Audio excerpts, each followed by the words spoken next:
Glenn, thank you so much for joining us today.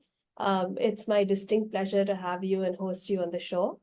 Can you start by giving us an overview of your company, Gardner ISP, and the unique niche it occupies within the realm of recruiting tech transfer professionals? How did you get started? Very good question. I've had this question for the last 20 some years, and it's kind of an interesting story. So Gardner Innovation Search Partners, about 2022, we have a company here in Columbus, Ohio, where I live, called Battelle.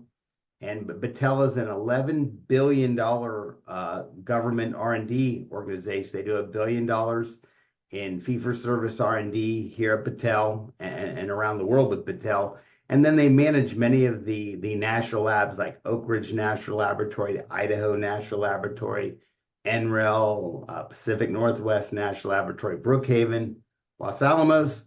And I was recruiting, I was an IT recruiter 20-some years ago, and I was recruiting cybersecurity folks for Battelle. And they said, Glenn, we like the way you recruit. Can you help us find someone to commercialize the intellectual property that comes out of Oak Ridge National Laboratory? And with a glazed look over my face, I didn't understand what they even asked. I said, sure, let's do that. And let's do that on retainer. And fast forward 22 years, I've recruited all around the world. I've spoke on tech transfer things all around the world. And we've worked with, 70 plus universities and research institutes everywhere from Stanford to Duke to The Ohio State University, about a third of the national labs. And it's been a great ride. That's incredible. So recruiting within academia, industry, and government sectors for tech transfer roles seems like it's a very multifaceted endeavor. What do you look for in candidates, and what are some of the key challenges you face? That's a multiple part question. So I guess to answer the easiest one first is, what do you look for in candidates? So that's kind of a trick question in itself, because by definition, technology transfer people, it's kind of crazy, but by definition, they typically have a PhD, an MBA, and possibly a JD, or they're a patent agent. So I've become numb to people's to people's educational background, but in the academic world, the PhD is very valued. I don't necessarily agree with that 100%. I don't think you need a PhD to do academic tech transfer. On the industry side, they don't seem to be, on pharma, they don't seem to be as critical of having that PhD, but deep scientific background mixed with deep business background by that MBA. And obviously a very strong domain expertise in intellectual property law by either a patent agent or the patent system or a JD. So, but by definition, everybody has kind of, tech transfer is a convergence of all these interesting things, which makes the career such a unique career. Sounds to me that it's probably not that easy to find that. So what are some of those challenges? Well, once again, if you'd even take a step back and look at the number of tech transfer people there are in the world, this is a really interesting problem. And I like to ask this to my audiences a lot. So how many tech transfer people are in the world? And then if we want to define tech transfer even more narrowly, we'd look at the word IP licensing, or intellectual property licensing. So if you look at how many people that have negotiated an exclusive patent license, it's a very small number in the world. So if we look at the number of members of AUTM, the Tech Transfer Association on the university side, there's 3,000 members of AUTM. If we want to take a look from the industry side, the Licensing Executive Society, there's about 3,000 of those members too. So if we would cross those two organizations, let's say there's about 5,000 people that are truly licensing, intellectual property licensing or tech transfer people. But then there's folks in pharma too, and there's folks that aren't members of those organizations. So the best number that I have in the back of my head, there's only about 10,000 tech transfer people in the world. So in the realm of tech transfer, balancing the pursuit of groundbreaking research with the commercial viability of resulting innovations is crucial. How does your company, if at all, support its clients in aligning their innovation agendas with market demands and business objectives? Got it. So I guess going up 10,000 foot to your question is, we're hiring tech transfer people at these world-class organizations all around the world. But the question is actually, it's a very interesting question because there's a term that's in tech transfer called TRL, technology readiness level. And by definition, the level of the innovations that are coming out of these universities are very low TRL. So on a scale of 1 to 10, these are a TRL 2 and 3. And right now, industry, Pfizer, semiconductor companies, Intel, they don't want to license this thing until has gotten kind of along the valley of death, maybe to a TRL 7 or 8. That's when it's more digestible, and the industry partner wants to do that. So I guess to take a step back, you're almost asking what's the secret to tech transfer? And this is Glen's view and Glen's view only. Tech transfer, it's in a world where 95% of the time, as a tech transfer licensing manager, you have to tell this world-class researcher that's been doing research on this very narrow thing for the last 25 years that his baby's ugly or her baby's ugly. And so how do you do that in a way that this principal investigator will come back to you? How do you do it so they'll still give you a hug and they'll come back to you 6 months later and say, hey, I have another thing I want you to look at? Did that comment make sense to you?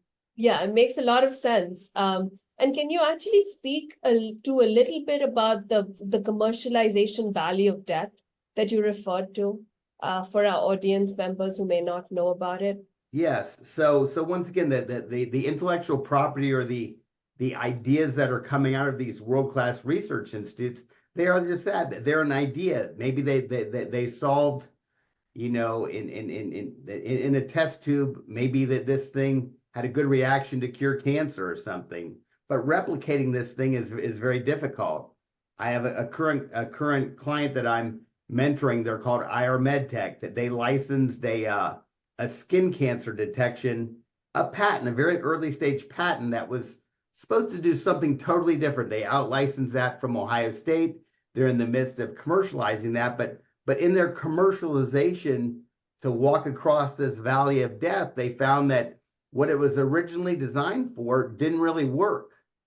But these things that they have morphed into, it's working very well. And this is very common. So, this crossing, but even though that this has been very successful in finding surface skin cancer and their algorithms doing very well, getting the money to fund the development, the R&D, the D side of the development, getting the money to get it through stage 1, stage 2 clinical trials is very hard. So this is the valley of death that we're talking about. Same thing that goes for a university. So the University of Wisconsin-Wharf, one of the founders in the tech transfer world, many years ago, they came to me, they said, we want someone from the pharma industry to license small molecules. So in the past, a university would come up with a small molecule and they'd say, hey, big pharma, here's this small molecule. Why don't you pay us $100,000 and give us a 4% royalty? Well, now big pharma doesn't want that. They would rather, instead of paying $100,000 for this early stage innovation, they would rather wait till it's been through maybe phase 2 clinical trials, and they'd rather pay $100 million for it. They want the risk to be taken care of, and they'd rather pay a premium on that risk. Did that kind of answer your question?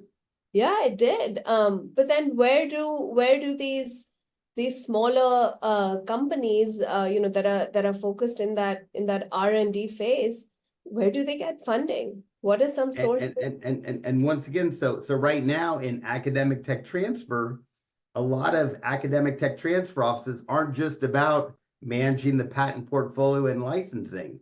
A lot of different universities have a venture development arm that a lot of universities are spinning up gap funds, so that that they have groups within the universities that can help them apply for an SBIR or an STTR grant. So that there's a lot of different funding mechanisms, and universities are in a growth stage and getting more active in the venture development world. And a lot of universities are starting their own innovation funds to fund maybe small tranches of funding that they may be $25,000, they may be $50,000 at a time, but it could be right out of the university endowment or a special fund that's set up just to fund innovations out of their universities. And Glenn, could you speak a little bit to the Marchin rights, some of the changes that are occurring there, and what impact that is having on the tech transfer industry? Yeah, it's really interesting. I was just invited to speak at the World IP Forum in Bangalore, England. I'm sorry, Bangalore, India, excuse me, in England, India, kind of the same, a little bit different food, but you know what I'm talking about. And I was there with the past board chair of Autumn, Almisha Campbell, and she wrote a very interesting article. And if you want to put the link, and she wrote it to Fortune, it was an op-ed piece about the Marchin rights. So right now, and it sounds real good. I think it's being kind of spearheaded by Bernie Sanders, who's very liberal. And I'm not here to comment on politics, but Bernie Sanders says, "Hey, let's reduce drug pricing," which in theory sounds very good. But what he's saying is the government can take control of any patent anywhere, and so. And Brian Darmody of Association of University Research Parks and Joe Allen from the Bayh-Dole Coalition, we had a talk about this just last week at the Federal Laboratory Consortium meeting. But if the government can just march in and take control of the patents, what's the incentive to big pharma to put their $1 billion down to develop a drug? And the other things that most people don't realize, there's only about 30 drugs that get approved per year by the FDA. And then the average price it takes to get a drug approved by the FDA is $1 billion. So and the only thing that's incentivizing these drug discovery companies and big pharma is the patent system, is the tech transfer system, the Bayh-Dole Act. And so if there's any uncertainty that the government will take control of your patent, there's no incentive. And so what sounds good in theory of, hey, let's reduce drug pricing, it will really kill the whole innovation ecosystem. That's just my opinion. But you may want to interview, do you know Joe Allen? Have you heard of the name Joe Allen, the Bayh-Dole Coalition? Joe Allen was a staffer with Senator Birch Bayh. He actually helped write the Bayh-Dole Act. So I'm sure he would be, he's a world-class authority on just that question. We appreciate that. So looking ahead, obviously I know there's some trepidation around Marchin rights. What are some other emerging trends and disruptions that you anticipate that might shape the landscape of tech transfer? And how is your organization maybe poised to capitalize on these opportunities? So for the past 22 years, we've been very traditional tech transfer, and but I guess traditional tech transfer, that might be a tough word, because these people are still doing the most amazing contributions and impact to society by bringing these inventions to market. But I think from a trend standpoint, what my view, and this is just my view, I'm not the definitive answer on this thing. I think that because of this valley of death we've talked about, industry, the licensing has been going down slightly, but the industry engagement with the university industry engagement is going up. So right now, it might not be all about doing an exclusive patent license. Right now, it may be more important to do for like big pharma, to maybe place small bets at many different universities. So if they want to find, if their researchers know that all these 4 different universities are doing very unique R&D or research in, let's say, lung cancer, what they can do is they can do an industry sponsorship, a sponsored research agreement, and then have set IP terms out of that. So right now, instead of big pharma hiring lots of researchers, they may be placing more small bets with the universities. So I'm seeing a very big convergence right now between the Office of Sponsored Research, the Office of Industry Collaborations, and the Tech Transfer Office doing more strategic partnership deals. The last search we did for Stanford University was for a life science licensing manager, but the title was Licensing and Strategic Alliances. So I think those strategic alliances are going up. So really the convergence of not core tech transfer, but these other diverse groups within the universities, the innovation people, the people that are training the students, the people that are doing industry sponsorship, people doing sponsored research, the Office of the General Counsel, so that there's a big convergence with all these different disparate organizations at the universities. And therefore, the university, from a leadership standpoint, needs this kind of innovation czar or maybe chief innovation officer. And that's kind of a new title that we'll start seeing more. And you'll start seeing more chief innovation officers that can do this thing from a strategic standpoint underneath that. Yeah, and I think we saw a lot of that even on the industry side. A couple of years ago, Chief Innovation Officer was quite a big title that all of the large companies had, so that they could manage all of the innovation activities that the corporate organization was undertaking under one umbrella, so that everything is sort of feeds into a strategic priority, if you will. So right, and once again, this title's it's still very undefined, and so there's not a lot of consistency with what that role looks like, but it is evolving, and we do have our finger on the pulse, and we're talking to university leadership about, hey, do you want this innovation czar, and what are the things do you want underneath it?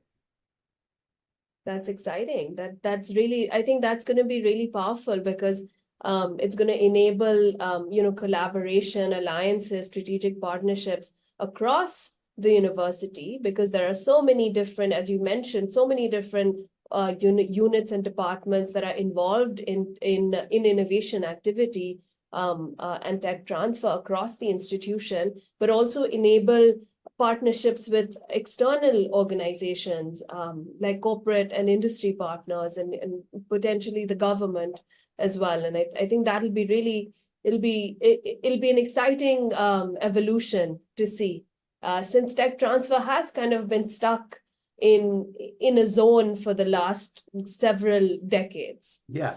And once again, when I went to the Association of Public and Land Grant University conference and spoke to a lot of VPRs, tech transfer wasn't their pain point.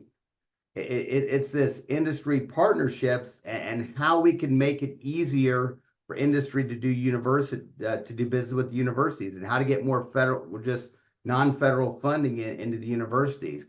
Because tech transfer, like I said, ever since the Bayh-Dole Act passed in 1980, tech transfer, it is running, and it is running, fairly smoothly. That there's some that do it better than others, but at the end of the day, it's how we can expand this. And another trend that I should bring up in this interview is, what is the front door to the university? This is another really interesting part. Is the front door the tech transfer office? Is it the industry liaison office? Is it corporate development?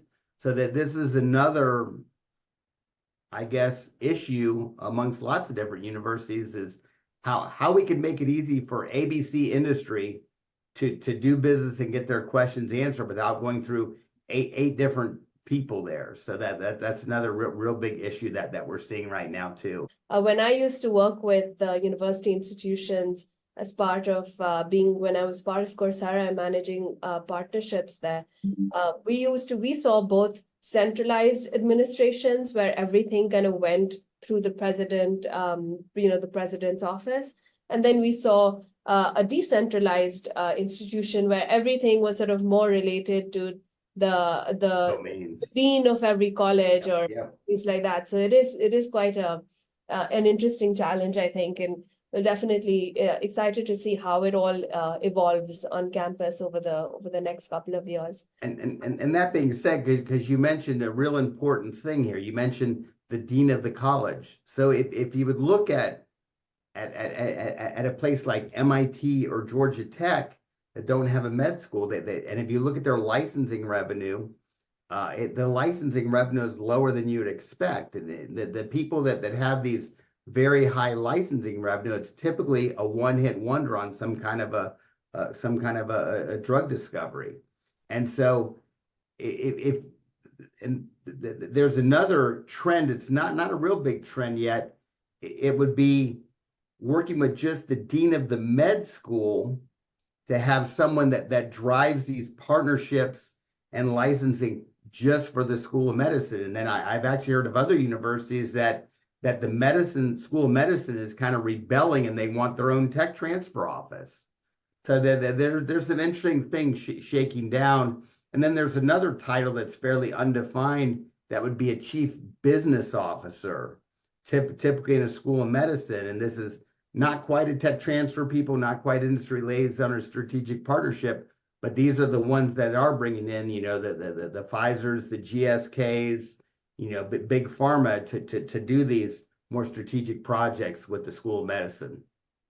So you've mentioned big pharma quite a bit throughout our conversation. Is it your perspective that tech transfer is mostly driven by sort of biology and medicine-based innovations, or? Great question. I don't know if I'm the right person to answer that. So where the money lies is in pharma, but really money is not the pure driver for tech transfer. Impact should be the driver, and really beyond impact, service to faculty to attract the best faculty really is what the driver for tech transfer is. The misnomer in tech transfer is that, hey, this is a big money maker for universities, but it's not. I don't know if you know these terms, and I don't know the exact term, but less than 10% of all the tech transfer offices in the United States, less than 10% operate in the black. And typically that's a one-hit wonder. So if you look at Northwestern University, which had the highest grossing revenue, they had one hit. It was called Lyrica. So it made Northwestern University billions, but they've had other successes. But at the end of the day, Lyrica brought in so much money it dwarfed everything else. So is the real metric to make money, or is the real metric service to faculty and impact? And there's also other metrics that create startups right now, because the politicians say they want to see startups. So that's another metric. So there's all kinds of metrics. But at the end of the day, I think if you were to talk to the 3,000 members of Autumn, they'd say, what is the driver? I'd say that the majority would say service to faculty, because that's what they're a service organization to serve faculty and to get things out for the good of mankind or the impact. So I would think that very few people would say revenue, although I do have some clients that are very revenue based. So what advice would you give to professionals aspiring to enter the tech transfer field? Are there any specific skills or experiences that you believe are particularly valued in the industry? Yeah, so great question. And I'm on this bandwagon in all my talks, because everybody's, just like we were all complaining years ago, maybe they still are, I don't really know about, there's not enough software engineers to do all the programming now. Right now that there's just a shortage of tech transfer people. And so what I'm telling my clients, it's like, we need to think outside the box. So how do we get people that aren't tech transfer, and how do we get them maybe from industry, maybe from law firms, maybe from VC firms? and they're all willing to take pay cuts to go into academic tech transfer. Not all of them, but a lot of them are. But I think that people in the tech transfer community, once they've gone to use my firm, they really want specifics. They like, we want a person that comes out of academia. We may, the golden ticket are if they were in industry and academia. That's really what they want, because they know both sides of the table now. So to answer your question is what advice can I get people to break in? Join your professional association, join Autumn, join LES, attend NBIA, attend these sessions, get involved, volunteer, be active on the user groups in LinkedIn. So just volunteer, get an internship, meet the people. It's a very collegial environment being in higher ed. It's a very nice group of people. So, you mentioned that there's not enough tech transfer people to do all the work that is happening sort of in innovation around the world. So it sounds like talent retention is also a significant challenge. It potentially must be for tech transfer. Is that something that you advise your clients on? And can you share some maybe innovative strategies that you might have provided your clients, if organizations around the world are struggling as well? Great question once again. So, a lot of it comes down to money and opportunity, and tech transfer by definition is fairly flat. And what I mean by it's very flat is there's only one executive director of tech transfer.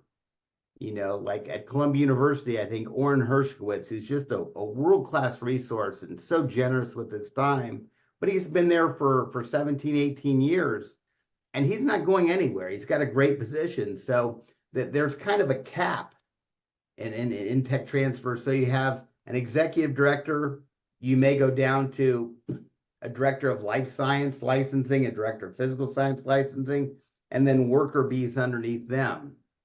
And once again, the career progression, and we are talking to a lot of our clients, but it may be a junior licensing manager, a senior licensing manager, an associate director. And so, but at the end of the day, it's all kind of the same job, but at different levels. And so a lot of times these offices are falsely putting these levels just to give people these career progressions. And sadly, you almost have to move out to move up in this world. Mm-hmm.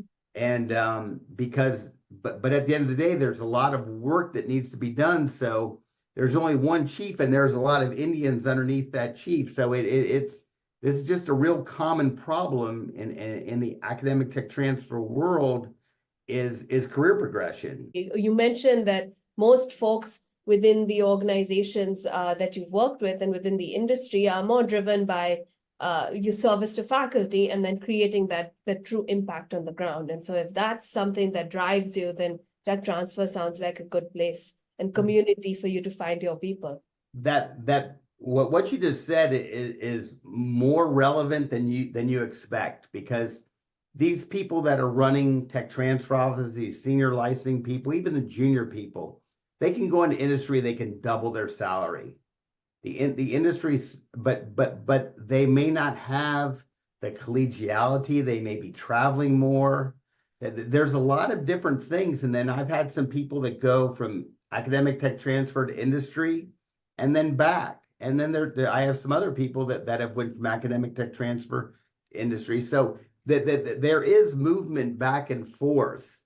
But I think the people that stay in academic tech transfer, they do it for the mission, and they do it for the collegiality. I know that I can send an email to just about anyone in the Autumn community if I have a question, or you can post on the Autumn user group Q&A board, and you'll have 6 different people that give you an answer. It's a very open, it's a very collegial community.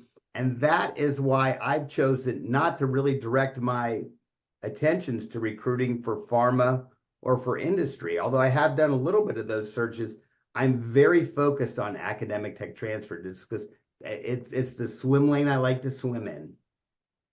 Yeah, that's really incredible, and I want to echo your experience, because even though it was just my first year at Autumn, I've seen the engagement on those discussion forums, and how helpful and how just ready to answer any questions people are as folks, and just welcoming people are to other people in the Autumn community. So what do you see is the future of tech transfer? What do you expect is going to happen in the next couple of years? Well, I mean, the pendulum swung towards the startup world now. And the reason it swung that is because big industry, big pharma doesn't want to license early stage things. So the best thing is to take this early stage IP, maybe doing an internal start out, or spin it out to a small company, get them some funding, and then these smaller companies will get gobbled up by bigger. So I know that's interesting. We were just on a call with the chief commercialization officer at Georgia Tech. His name is Sabah, and he said that they're hoping in the next 10 years to do 1,000 startups. So that's his goal, and that they're looking from a research standpoint, from a scientific standpoint, of how we can scientifically make tech transfer better. It was a really interesting phone call. So so I think that there's just going to be some new things happening, but at the end of the day, the core business of keeping the faculty happy, keeping the faculty inventing disclosures, keep trying to get these inventions that these world-class researchers out for the good of mankind. The Bayh-Dole Acts put wonderful things in the world, and we're in the forefront of this AI community, and drug discovery, and CRISPR and fusion and AI, and all these batteries and fuel cells. So there's just so much innovation coming down the pike. It's just how can we digest it all? No, you're absolutely right. It's really interesting to see the kinds of groundbreaking and impact that tech transfer from universities have made in the world, and it's very easy to forget because you're so used to it. It's become everyday technology for most of us. So Right. I mean, if you just look at cisplatin, it's a carbon. I mean, it's basically a cure for cancer. Cisplatin was invented out of Michigan State University, and it's been just like Taxol came out of Florida State University. It was a derivative of some kind of like bark off some specific tree. And just the amount of lives that those university inventions have saved. I mean, Lyrica, at an autumn meeting years ago, that they invited Dr. Silverman, the guy who invented Lyrica, and they invited Linda Quano. She was a lady that did the license for Lyrica. And then they kind of talked about, hey, we really didn't know what we had, but we did this and we licensed that and we asked for this fee. This is a really interesting talk, just to say, hey, this is what happened, and we never thought it would be a multi-billion-dollar blockbuster drug. yeah, and I think you also mentioned something which I found interesting just right now, is that they didn't necessarily know what it was going to amount to. Like the road wasn't as clear. So it's almost like you're running your own little mini startup anyway, right? Because you're still navigating the different aspects of it and trying to figure out whether you have something truly tangible here. And that's the one thing that was interesting about the Lyrica talk at Autumn, and then talking to my friend at IR MedTech. It's like, this is what the patent was filed on. And that initial patent, and just like Dr. Silverman, he said that this company, I don't remember what it was, and they had like 8 small molecules that they lost, that they licensed to this thing. And then it was only one of the 8 that did anything. And so all the others were just out the door, I think. And the same thing, talking to my friend Doug at IR MedTech, he's like, this is what they were trying to do to this thing, but it didn't work because it couldn't operate fast enough. But this is where it morphed. And so it's not a linear process, not a linear process. And then a lot of things can fail, a lot of things can fail. So that's why the venture community, is investing in these things, because if one hits, it's that whole venture capital model of 2 and 10. And if the 2 hits, then they hit big. So, but at the end of the day, from the university standpoint, in the words of my old partner David Winwood, who now runs innovation at Wake Forest Innovations, he's the past president of Autumn. The term he uses is, we just plant 1,000 trees. Have you ever heard that term? Yeah. It's like, so, that's kind of one method of tech transfer. We're not here to pick the next Lyrica. We're here to get everything out to people who can commercialize it. Some will work, some will not work, but we're going to plant a lot of seeds. Well, thank you so much, Glenn. It's really been my pleasure to have you on the show. Thank you.